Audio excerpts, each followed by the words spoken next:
ये 4000 साल पुरानी सील देखिए। पिछले 100 साल से दुनिया के सबसे बड़े आर्कियोलॉजिस्ट ने इसे डिकोड करने का ट्राई किया, बट दे ऑल फेल्ड। सबने मान लिया था कि ये लैंग्वेज हमेशा के लिए डेड है। लेकिन कोविड के दौरान एक इंडियन कंप्यूटर साइंटिस्ट ने सिंपल क्रिप्टोग्राफी रूल्स यूज करके ये डिकोड किया कि इन सील्स पे क्या लिखा है। बट द क्वेश्चन इज, इतने साल तक ये स्क्रिप्ट क्रैक क्यों नहीं हुआ?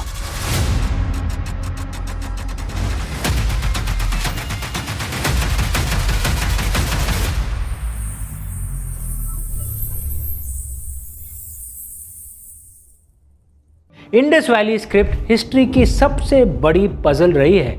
हड़प्पा और धोलावीरा से हमें करीब 4000 इंस्क्राइब्ड ऑब्जेक्ट्स मिले हैं, लेकिन उन पर लिखा क्या है नो वन नोस। दुनिया के top scholars Iravatham Mahadevan, Asko Parpola जैसे brilliant scholars try to decipher this.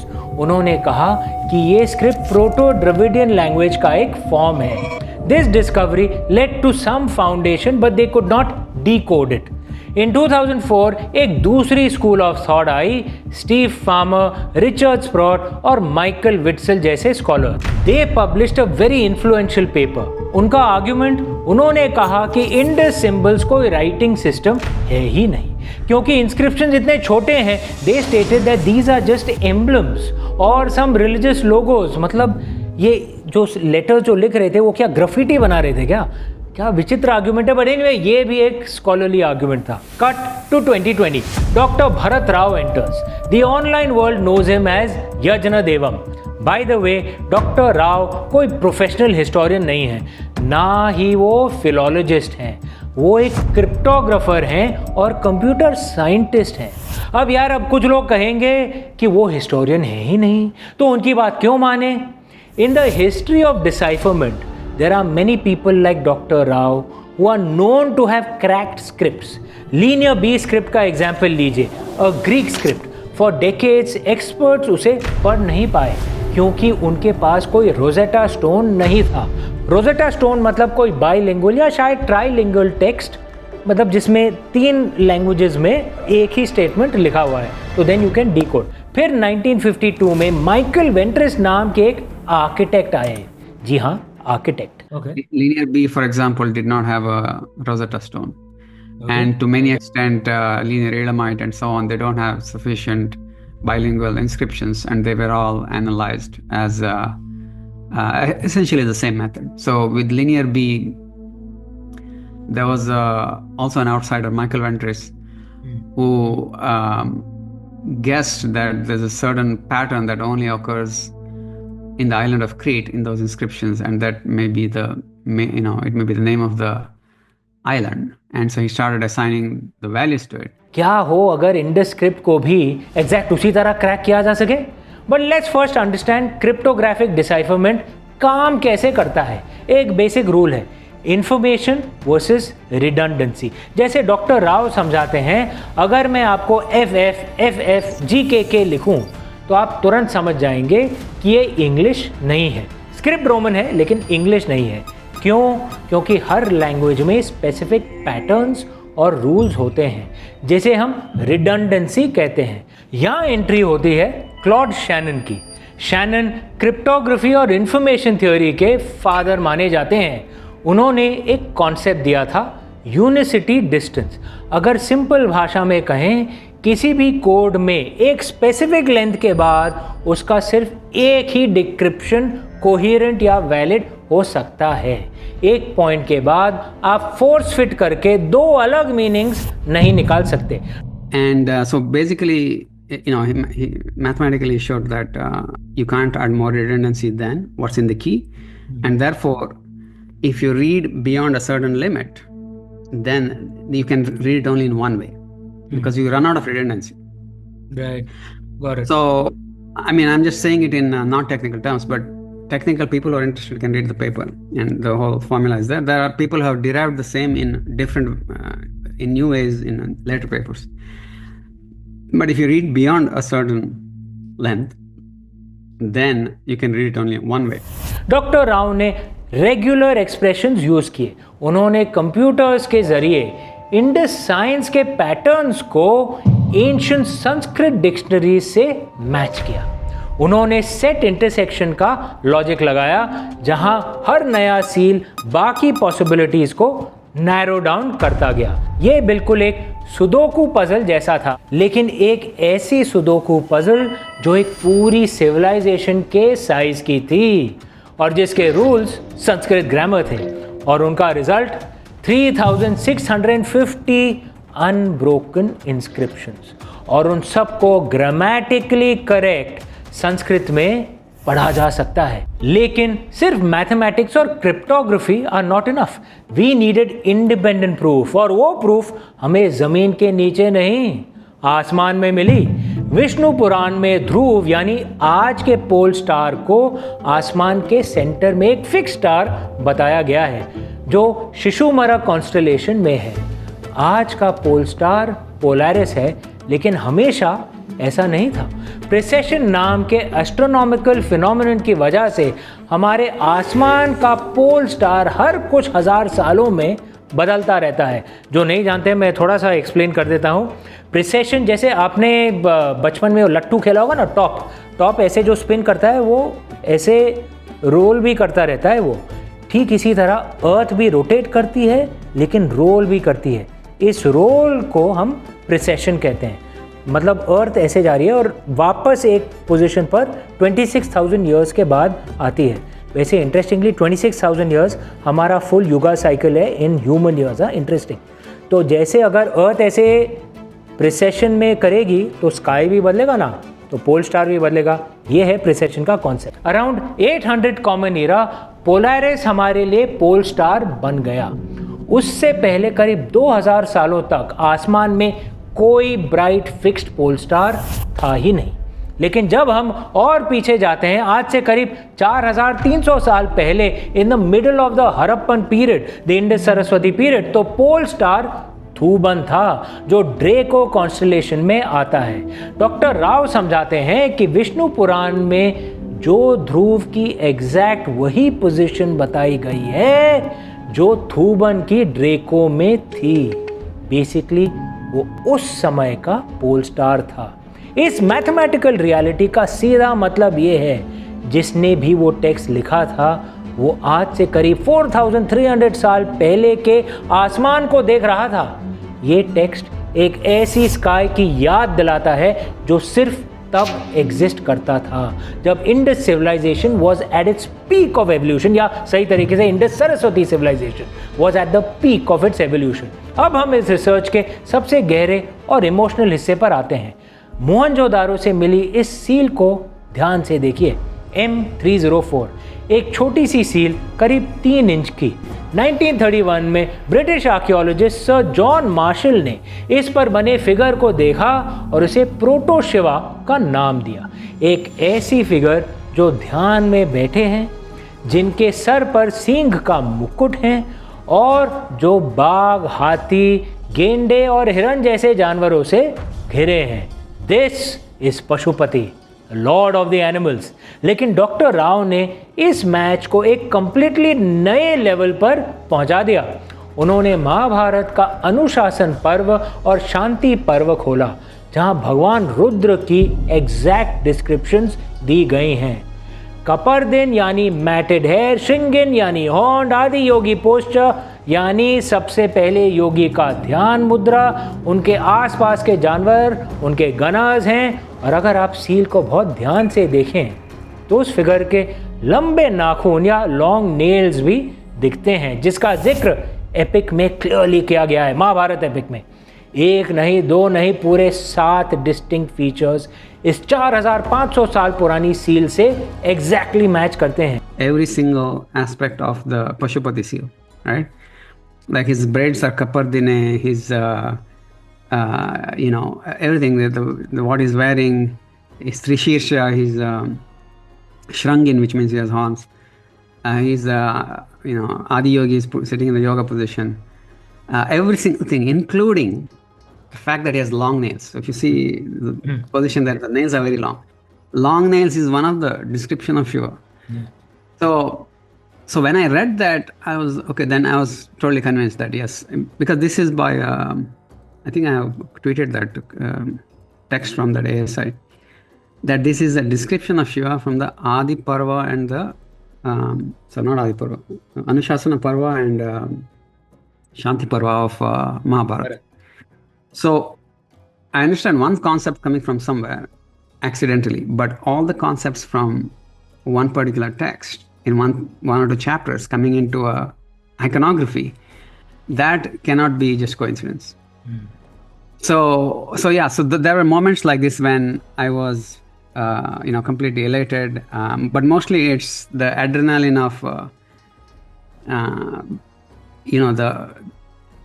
when you get that information that has been essentially, think about it, people have not read this for 4,500 years. I was the first to read it. So when I saw that verse, it was I can't describe the emotion, but yes, it was there. ओम नमः शिवाय। ये कोई coincidence भी नहीं हो सकता, ये exactly वही आइकॉनोग्राफी है जो हमारे सबसे पुराने टेक्स्ट में लिखी गई है और जिसे 4,500 साल पहले पत्थरों पर तराश दिया गया था। जिन भगवान की आरती आज भारत के मंदिरों में होती है, उन्हें इंडस सिविलाइजेशन के समय में भी पूजा जाता था।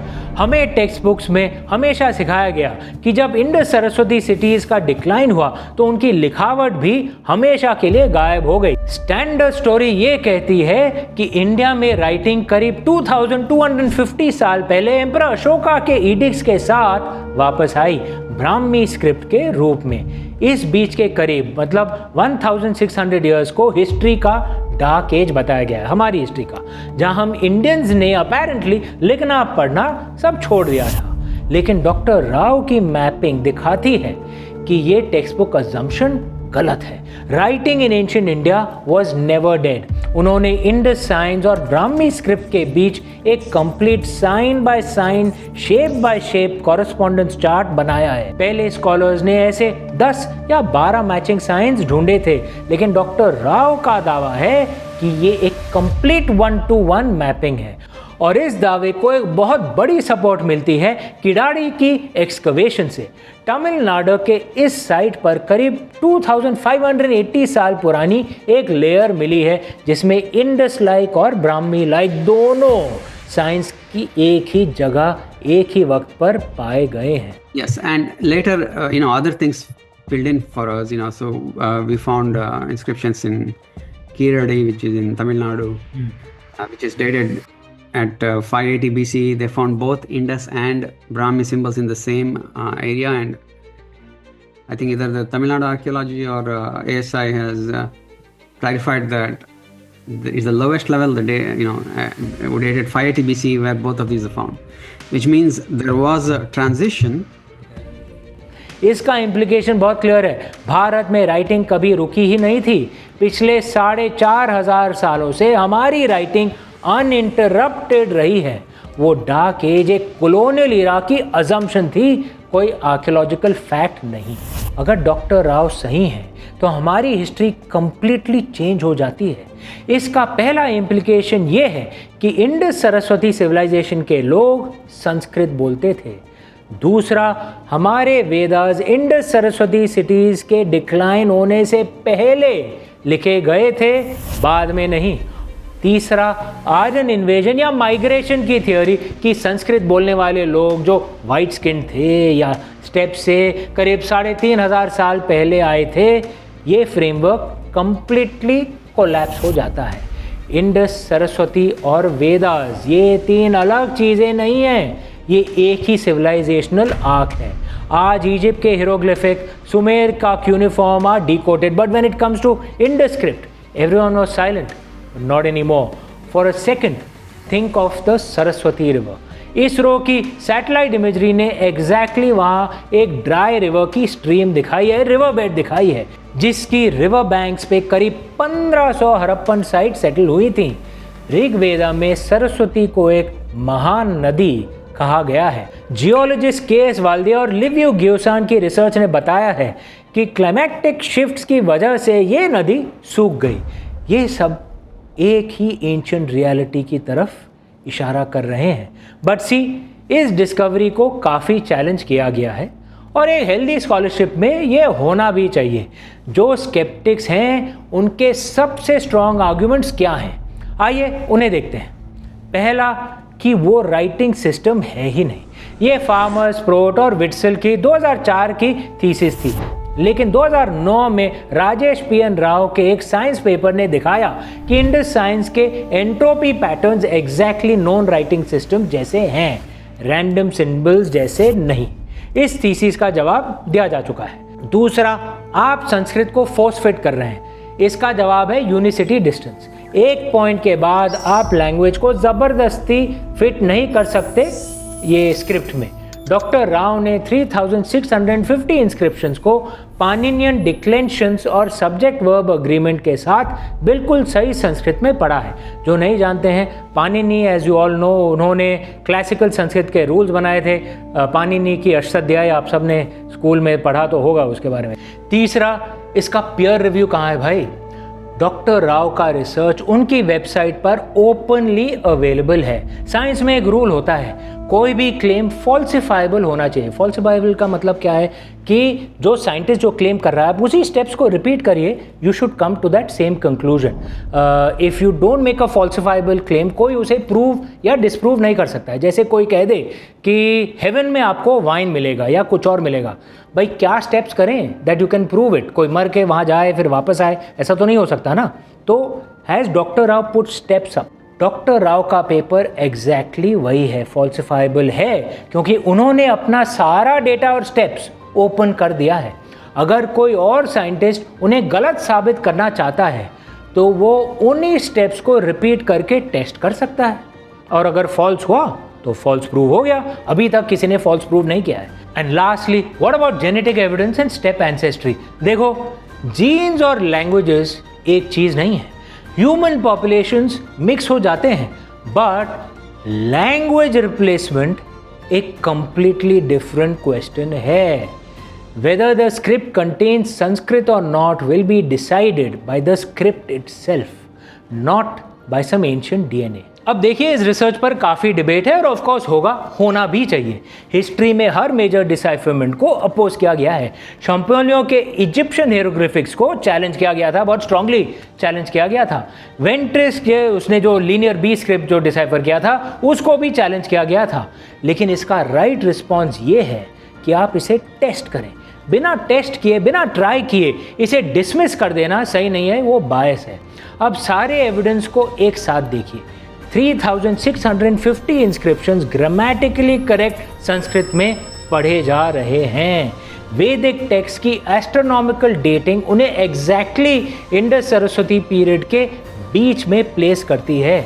पशुपति सील और महाभारत के लॉर्ड रुद्र का एक क्लियर आइकॉनोग्राफिक मैच सामने आया है। इंडस और ब्राह्मी स्क्रिप्ट के बीच कंटिन्यूटी दिख गई और जियोलॉजी ने सरस्वती नदी के एग्जिस्टेंस को प्रूव कर दिया है। ये सारी लाइन ऑफ एविडेंस एक सिंगल थीसिस पर आकर कन्वर्ज होती हैं। I was getting emotional listening to that. ओम नमः शिवाय। Your work radically shakes up the so-called Aryan invasion theory, which the Marxists themselves have now updated to the Aryan migration theory because they found no archaeological evidence of the so-called invasion. How do you see this playing out? I mean, I don't know about you, but we all grew up reading that and believing that, and it was like, yeah, so what? That's what happened. People came from Africa, people came from the Middle East, people came from Southeast Asia. I mean, this is a country that accepts everyone, and it's no big deal. And it is only later there's some political equations that came out of this idea. So being in the USA, I'm kind of insulated from those. It doesn't affect me. Okay, so I can look at it objectively. So for me, I did not even think about this until I read the Shrikant Talageri's work on the internet somewhere in the late 90s. And at that time, I thought this. Brilliant scholar. And if I Yes. may, for those who haven't read Shrikant Talageri ji's work, please do check it out. Much of it is actually available on the net or buy his books. It's brilliant. Sorry, carry on. Right. So at that time I didn't believe what he said. I was like, this guy is just he has radical ideas, and a lot of people have radical ideas, and it doesn't make sense to me because I didn't have the depth. I was much younger than this was 20, 25 years ago. But what actually convinced me was simply the time needed to create all these literature. Language differences between each stage. So from like Rigveda, so this part is from Talageri's research, is that Rigveda you can classify into early, late, and mid, and the language change is already seen. Now you have to understand what language change means. There's a language change. Every person has his own little language called idiolect. Okay, that is the way you pronounce it. This the way you use certain phrases, and every generation has their own little language. Okay, every cohort has it, and what happens is nothing happens. Usually, as they grow, they pick up the language of the people around them. The slang and all becomes out of date. So in the 60s, 70s, people used to say groovy, dig it, and all of that. They don't say it anymore. So that innovation has died out. The innovation has to survive for sufficient generations, and it has to gain an enough network effect for that to show up in literature. The language of Black America has only come into popular media in the late 90s or late 80s. The whole rap and all of that stuff. Before that, you would still see one or two depictions in movies, but it didn't, as a slang, as a part of the language, it didn't happen because it didn't have enough of a network effect. So from Rigveda to Yajurveda for the language changes to happen, for old Rigveda to late Rigveda to Samaveda to Yajurveda, and some of these are obviously overlapping. How long would it take for someone to say, I'm going to create this new text, and those people are going to understand it, and those people are going to learn and recite it and propagate it? It's not 1 or 2 generations. It is hundreds of years. So now if you count, especially in those days when there was no mass media, none of that. There was no mass media, there's no social media. It's much harder. You had to go under a guru, learn it, and it has to have enough. Because let's say you have in your village, I'm just pretending you're not from a village, but let's say in your village there's a separate language, there's a separate kind of dialect. Would you create that and think that it will create it will get like mass adoption? It won't get, because most people will prefer their own language. So to go from Vedas, early Rigveda, late Rigveda, for all the 4 Vedas, to go to Brahmanas, where you can already see language change, to go to Upanishad, where you see conceptual changes, all the way, if you look at every single thing, Itihasa, now your accent has dropped. There are new meters, there are classical meters that are different from Vedic meters. So would you create something in a new meter if you think the other person will not understand or appreciate it, right? So if you look at the time needed for this, it is not 600, 700, 900 years. It is 2,000-3,000 years. So for me, that was a thing that the timeline could not, the step hypothesis could not explain. Now, I have no objection to people coming from anywhere to anywhere. That is, I have come to America, so it's not a thing. But that route is not possible. Maybe a much more ancient southern route is possible from Iran to, some Western Iran to here, maybe like 6,000 years ago or even earlier, that I don't have any facts-based objection to that. But what that means is the Indian culture, that means that unifies the Indus Valley culture with the present culture. So all culture developed then, all present culture developed then from the it originated here. So the whole Marxist idea is that everything good came from outside. This is basically. if I can boil it down to one phrase. Yeah. Your language It's a came from left-wing outside. updation of British Raj idea that everything good came from outside. Yeah. I think it's more that this is a political theory thing, but in political theory, what happens is a group of elites try to replace another group of elites using the help of the masses. This is basically it. So if you want to replace the existing elites, you have to make them the oppressors, and you have to make the ordinary people the victims. Right. So you fracture the society into oppressors and victims, and the victim section is always going to be huge. So this is not always true in history. So for example, in history, it's usually the opposite. If you look at the number of slaves in Americas, the blacks were a small percentage compared to the whites. But in general, you frame it so that you will win, because you are replacing the elites. You have to say that the majority are victims, the minority elites are the oppressors, and we are going to free you from them with your help.